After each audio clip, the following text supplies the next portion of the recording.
passar a palavra já para o Paulo Tupiniquim, coordenador da APOIME e também integrante da coordenação, é um dos coordenadores executivos da APIB também. Boa noite, gente. Eu vou falar em pé também, que esse negócio de falar sentado não dá certo, não. Parece que a voz não sai, né? Então, meu nome é Paulo Tupiniquim. Eu sou da etnia Tupiniquim, lá do estado do Espírito Santo. Atualmente eu estou na coordenação geral da APOIME, que é a Articulação dos Povos e Organizações Indígenas do Nordeste, Minas Gerais e Espírito Santo. É uma organização de articulação, né, que abrange todos os estados do Nordeste e 2 estados do Sudeste, e nós temos uma população de aproximadamente 70 mil indígenas, né, ou melhor, 70 povos indígenas, né, com a população de mais ou menos 200 mil indígenas que a gente tem que fazer, né, dar conta de fazer essa articulação, e é claro que tem as suas organizações de base também. E eu gostaria de pegar um pouco da minha fala, pegando um pouco da fala do meu xará ali, Paulo Pancararu, né, que ele relata um trecho da Constituição, né, e a Constituição, como todos nós sabemos, é a Carta Magna do país. Eu não sou advogado, não, tá, gente? Eu tenho muito mal no ensino médio, né? Mas a Constituição é a Carta Magna do país, né? E, pelo fato de ser uma Carta Magna, ela deveria ser respeitada, né? Principalmente por quem escreveu ela, né? E ali no artigo 231, a Constituição reconhece os costumes, a crença, né, a tradição, a organização social, as terras tradicionalmente ocupadas pelos índios, né, e fala ainda que é o dever do Poder Executivo demarcar, né, as terras que são tradicionalmente ocupadas pelos índios. E aí a gente vai caminhando um pouquinho para frente, um pouco mais depois da Constituição, né, de 88, né, passa por um certo período onde todo mundo comemora, faz festa, beleza, nós temos uma Constituição, vamos comemorar, né, todo mundo acha bonito, Ulisses Guimarães cai dentro do mar, né, acho que um tubarão comeu ele, não sei o que aconteceu, né, aí daqui a pouco começa o trem desandar tudinho, né, os políticos começam a criar várias armadilhas, artimanhas, para poder rasgar o texto da Constituição que eles escreveram, né? E aí, vamos lá. Raposo Serra do Sol, 2009. Né? Colocam lá 19 condicionantes, não é isso? Isso. Né? 19 condicionantes que eles colocam lá, e, segundo ele, aquelas 19 condicionantes eram para ser aplicadas em todas as terras indígenas que fossem demarcadas. Meu Deus do céu, gente. Né? Daqui a pouco, eles pegam as 19 condicionantes e criam a tese do marco temporal. O que é a tese do marco temporal? Né? Que vão ser apenas reconhecidas as terras indígenas, né? Aquelas que estavam ocupadas pelos índios a partir da Constituição de 88, ou seja, a partir de 5 de outubro de 1988, que seriam reconhecidos como terra indígena. Uai, mas se a Constituição lá atrás fala que são reconhecidas as terras tradicionalmente ocupadas pelos índios, né? A gente estava num evento, numa discussão sobre a PEC 215, que daqui a pouco eu vou falar para vocês também, né? Aí um advogado, Dalmo Dallari, ele falou uma coisa e aquilo eu não esqueci nunca, né? E de fato é verdade, né? Ele falou que as terras indígenas independem de demarcação, né? A demarcação ela é apenas um ato administrativo. Por que ela independe? Porque nós, os indígenas, os povos indígenas, sabemos onde começa e onde termina o nosso território, né? Fronteira, quem colocou, não fomos nós, né? Quem colocou fronteira foi o homem branco, né? Os Guarani cadê o Davizinho que estava aí? Né? Eu acho que saiu ali um pouquinho. Mas os Guarani que viviam mais lá para o lado da América do Sul, Paraguai, né? Aqueles cantos para lá, né? Eles transitavam esse país todo aqui, porque não tinha fronteira. Não existia fronteira dos países, né, daqui da América do Sul para poder transitar o indígena de lá para cá, a gente daqui para lá. Não existia isso. Aí vai, né, o camarada lá, o Diruá, né, o Caraíba, né, vai lá e mete a fronteira no meio, puf, ó, daqui para lá, para você passar, você tem que ter um passaportezinho, uma carteirinha para você passar, né, porque senão você não pode entrar aqui no país. Se bem que aqui no estado dos Estados do Sul, né, que os países do Mercosul não precisam de passaporte, né? Mas, né, você tem que ter uma autorização para você entrar lá. Se não tiver, você para barra na fronteira lá, neguinho pega você lá e prende, pronto, toma um cacete e pronto. Fica agarrado lá. E aí, gente, ainda, não lembro ainda, depois, Eloy, você me ajuda, não lembro se é na Constituição ou se é na Lei 6.001, eu acho que é na Constituição mesmo, que fala que tem um prazo de 5 anos. Não é na Constituição, né? Fala que tem um prazo de 5 anos para poder demarcar todas as terras indígenas a partir da data de publicação, né, da Constituição. Quantos anos tem, Paulo? 30 anos, né? 30 anos. Né? Quantas terras indígenas faltam demarcar? Um mundo de terra indígena ainda. Se você for para o lado do Nordeste mesmo, são poucas terras indígenas, e um dos maiores conflitos do Nordeste, Bahia, se você pegar Bahia, estado de Alagoas, né, vários outros estados do Nordeste, né, um dos maiores conflitos ainda é o conflito fundiário. Né? É indígena que morre porque está defendendo seu território, lideranças que são presas, são criminalizados pela defesa do seu território. Se você vem aqui para o lado do Mato Grosso do Sul, né, os parentes de Guarani e Kaiowá, quantos indígenas, lideranças indígenas, crianças, mulheres, morreram porque estavam defendendo o seu território? Se você vai para o Sul, né, Fernando? Quantas lideranças estão ali criminalizadas? Quantas lideranças se matam, suicidam, né, porque não têm a sua terra? Né, e as terras estão sendo tomadas pelo agronegócio, pelos grandes empreendimentos, né? As terras estão sendo tomadas pelos caboclos lá, que criaram, que fizeram, né, escreveram a Constituição, né, e hoje começa a inventar um monte de emenda constitucional, um monte de PL, um monte de PEC, um monte de diabo lá, que não sei o trem que eles inventam lá, para dizer que estão remendando a Constituição. E aí, nós ficamos sendo massacrados. Né? E aí, a Constituição ainda fala que é o dever do Executivo demarcar as terras indígenas. Ou seja, só quem pode demarcar as terras indígenas, o ato de demarcação, né, a FUNAI vai lá, faz o grupo de trabalho, reconhece todo o território, né, vai para o ministro da Justiça, o ministro da Justiça faz a demarcação, daqui a pouco vai para a Casa Civil para o presidente dar uma canetada e homologar.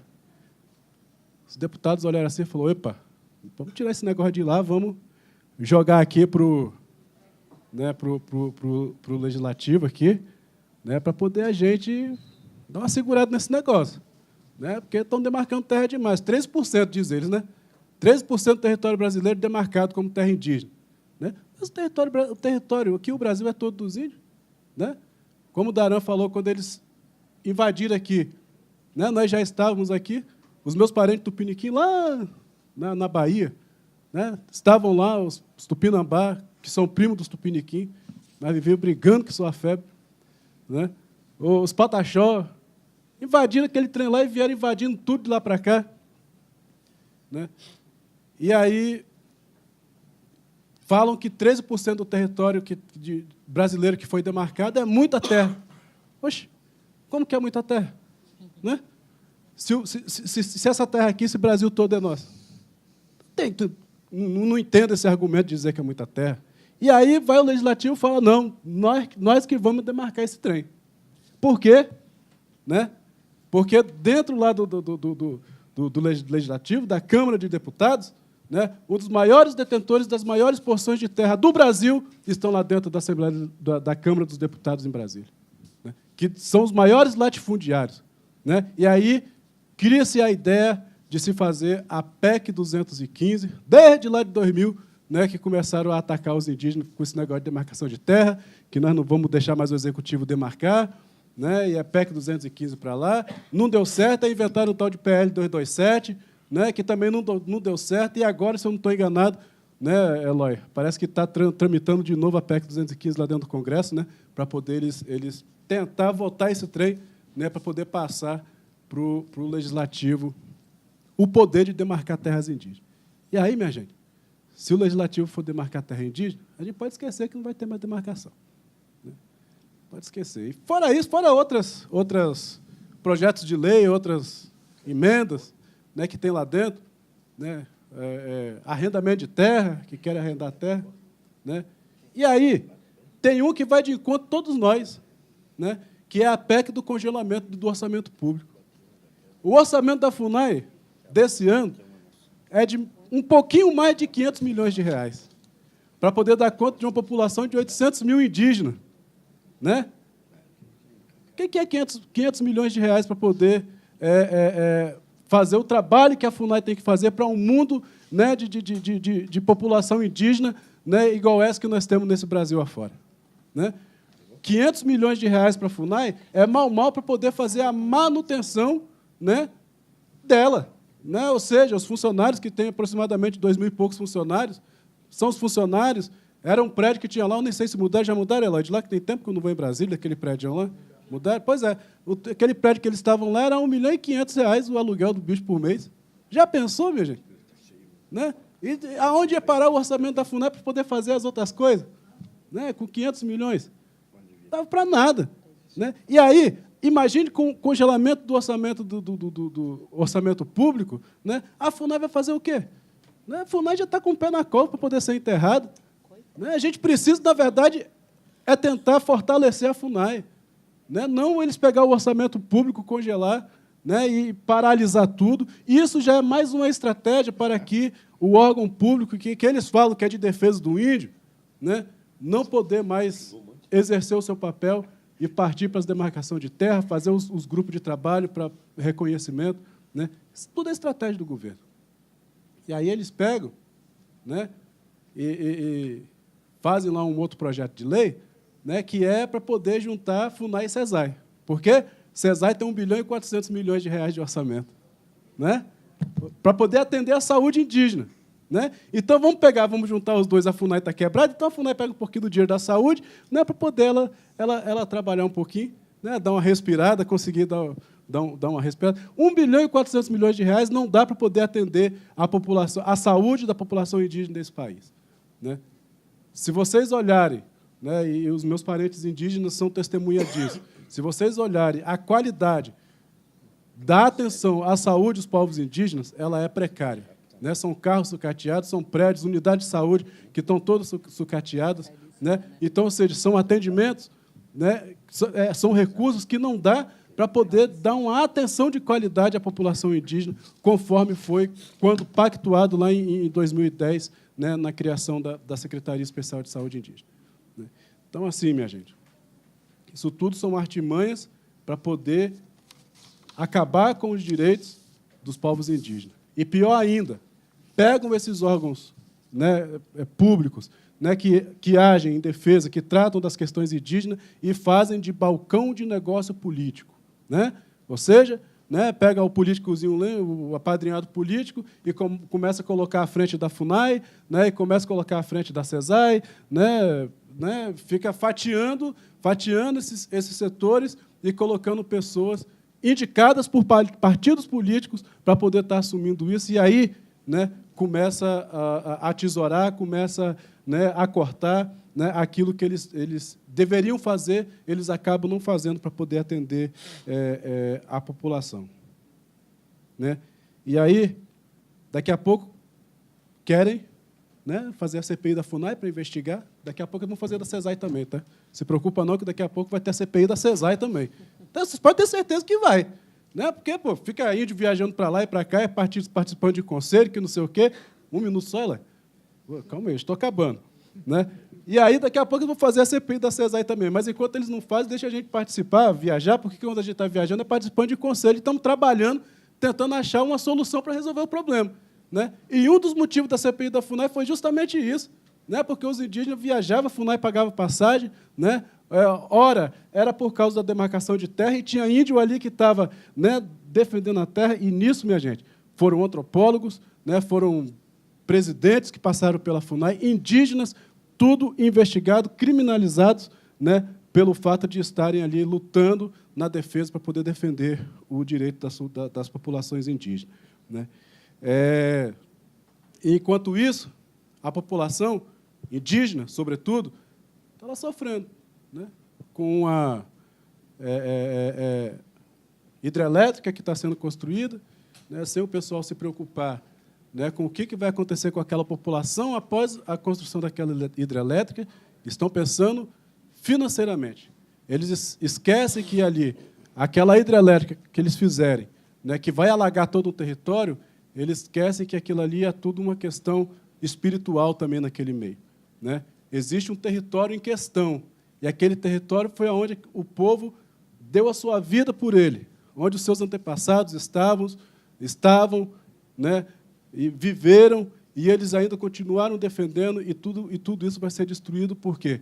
Por causa do capitalismo, né? Sem contar com a natureza, né, que tá ali, que vai ser destruída também, que para eles é vida, né? E daqui a pouco acontece, né, conforme aconteceu com Mariana, né? Estourou lá a barragem, né? A Dilma, na época, falou que foi um acidente, né? Mas não foi um acidente, foi uma tragédia mesmo, foi um desastre, né?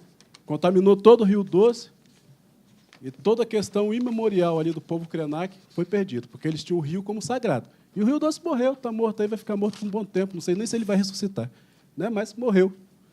E aí o povo não pode pescar, daqui a pouco vem a Samarco lá com a Fundação Renova, começa a dar um dinheirinho lá para o povo lá, para poder, tá aí para poder compensar, né, que vocês não vão poder pescar mais, não vão poder fazer os seus rituais aqui na beira do rio, né? Então está aí um dinheirinho, mas o bem maior, o tesouro maior que eles perderam, né, esse dinheiro que a mineradora passa para essas famílias, né, para essas pessoas, não paga, na verdade, aquilo que eles perderam. Que perderam a vida, perderam toda, né, um bem que eles tinham ali. E aí os setores, minha gente, que era para poder funcionar, que são setores de consulta, não funcionam, como a CNPI. Batalhamos tantos anos para poder criar uma CNPI, né? Ou seja, tinha lá a CNPI, que era a Comissão Nacional de Política Indigenista. Aí depois a presidente Dilma foi lá, deu uma canetada lá por meio de um decreto presidencial e criou o CNPI, que virou o Conselho Nacional de Política Indigenista, que funcionou 3 reuniões, daqui a pouco acabou também.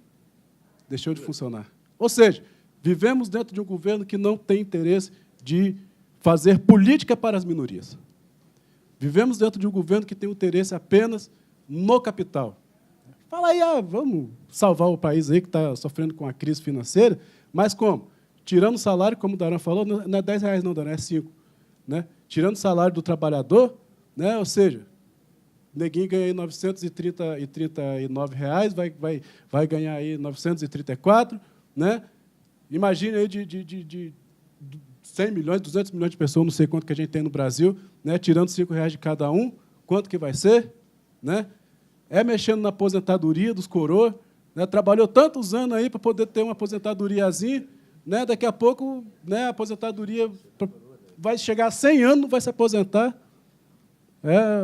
Trabalhador que está perdendo o direito aí, né? Então, enfim, vamos pedir a Deus que termine logo esse ano e, na metade do outro, termine logo também, para poder a gente eleger um político sério, que, de fato, ele tem o interesse de trabalhar pelo bem-estar do país.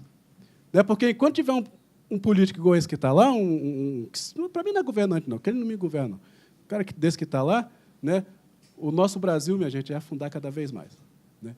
E esse é o nosso grande desafio hoje. Né?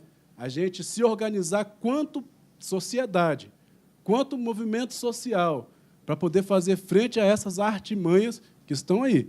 Os povos indígenas se organizam. Né? Mas nós temos força, temos muita força.